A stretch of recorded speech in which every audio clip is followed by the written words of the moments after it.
Dengan kondisi yang ada Oke, saat ini Pak ya. Tumiana nih ya, pandemi COVID-19 begitu ya, di mana ini saat ini menghantam industri hospitality begitu ya, restoran, kemudian juga mungkin beberapa industri pangan mungkin masuk juga begitu ya dengan kena hantaman. Seperti apa sih situasi permintaan daging, ayam gitu secara keseluruhan nih Pak? Jadi gini Maria, kalau saya itu hidup di industri konstruksi hampir 33 tahun. Jadi industri pasti terimpact permintaan yang tadi pertanyaan Maria. Kenapa? Karena itu warteg juga banyak yang tutup, Maria. Jadi Mhm. berapa itu terkontraksi pada tahun 2020. Itu market kira-kira turun sekitar 15-16% dari kalkulasi kemarin. Sehingga kalau kita balik ke posisi 2021 ke depan, itu positioningnya sudah berbalik. Aktivitas orang sudah meningkat.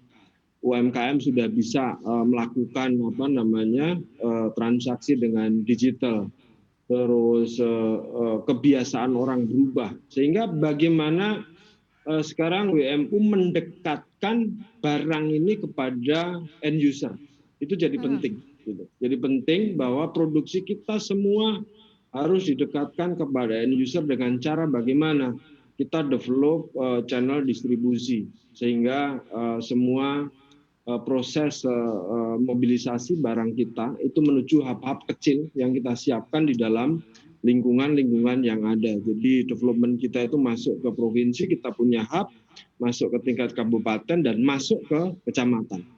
Itu Mhm. di seluruh prioritasnya adalah Jawa dan Bali. Kenapa? Karena 60% konsumsi itu ada di area itu. Sehingga itu yang kita dekatkan untuk mendevelop. Jadi bahwa ke depan apakah ini masih oke atau enggak terhadap forecast-nya, tadi saya garis bawahi di depan, Maria, bahwa opsi untuk melakukan konsumsi ataupun mengkonsumsi protein itu pricing yang paling mungkin adalah ayam, kedua pilihannya adalah ikan. Yang tadi saya punya daging dengan sekarang harga di tingkat internasional mulai naik gitu ya, mulai naik akhirnya bergeser menuju ke ayam sehingga di 2021 dengan total nasional konsumsi forecast itu di angka 3,9 juta ton, Maria. Itu angka yang Mhm. luar biasa besar.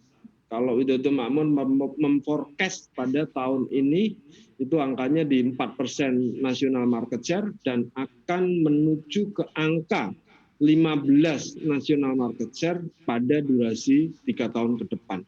Artinya Mhm. pada saat kita 2022 itu revenue forecast kita di angka 6 triliun dan holding itu di angka 14, akumulasinya 14 triliun.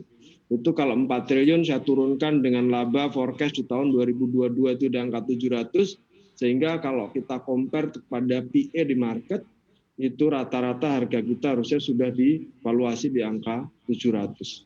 Supaya ini untuk bayangan teman-teman semua, karena animo investor begitu Ya, kuat ya, gitu ya, kepercayaannya kepada WMU begitu kuat di angka 31.000. Saya kasih ya. gambaran. Jadi kalau saya compare PE 15 di tahun 2021 itu angkanya di 300-an, 350. Kalau kita sama compare apple to apple di angka 20 sampai dengan 25, di angka 20 itu angkanya di 460. Jadi itu gambaran secara umum karena permintaan Ya. masih di sana, Maria. Mhm. Nggak ada apa akan recover gitu. Dan itu dibuktikan pertumbuhan penjualan WMU dari 2019 ke 2020 tumbuh 100%, Mhm. di 2021 akan tumbuh 400%, di tahun 2022 akan tumbuh 100%. Itu Oke. gambaran secara keseluruhan. Gitu. Sebenarnya kalau dilihat secara keseluruhan nih Pak Tumiana, seperti apa sih dari sisi persaingan gitu ya, persaingan bisnis poultry yang ada di Indonesia nih, dan juga sebesar apa sebenarnya gambaran pertumbuhan industri secara keseluruhan, walaupun tadi sudah di-mention ya, tapi kalau dari sisi persaingannya sendiri seperti apa Widodo Makmur melihatnya? Iya, tadi saya kasih gambaran compare ke peers gitu ya, Maria.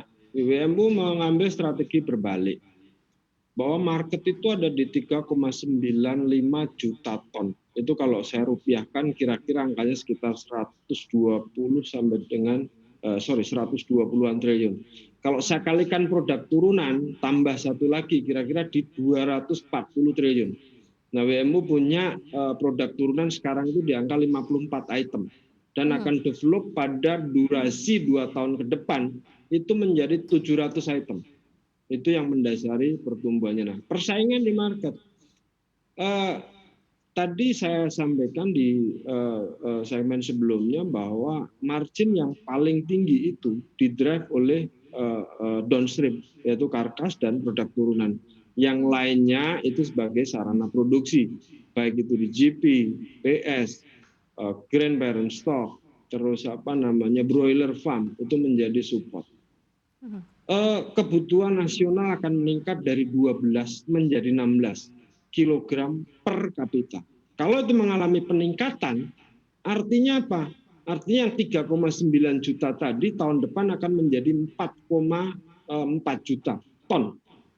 Nah, siapa yang bisa meraih area itu? Karena kalau kita compare di industri yang ada, teman-teman yang masuk ke bursa itu market kapitalisasinya belum sampai menyentuh dari angka forecast-nya. Jadi areanya masih lebar, areanya masih lebar. Dan di ASEAN ini juga masih cukup pasar yang bisa di-grab untuk bisa memproduksi ataupun mendevelop daripada market tadi. Bahwa kapasitasnya WMU akan meningkat pada 2 tahun ke depan, itu menjadi triple capacity di downstream facility-nya, itu akan masuk kepada sektornya. Jadi tidak ada persaingan di market terlalu kuat karena memang industrinya masih lebar untuk layak digarap. Itu Maria.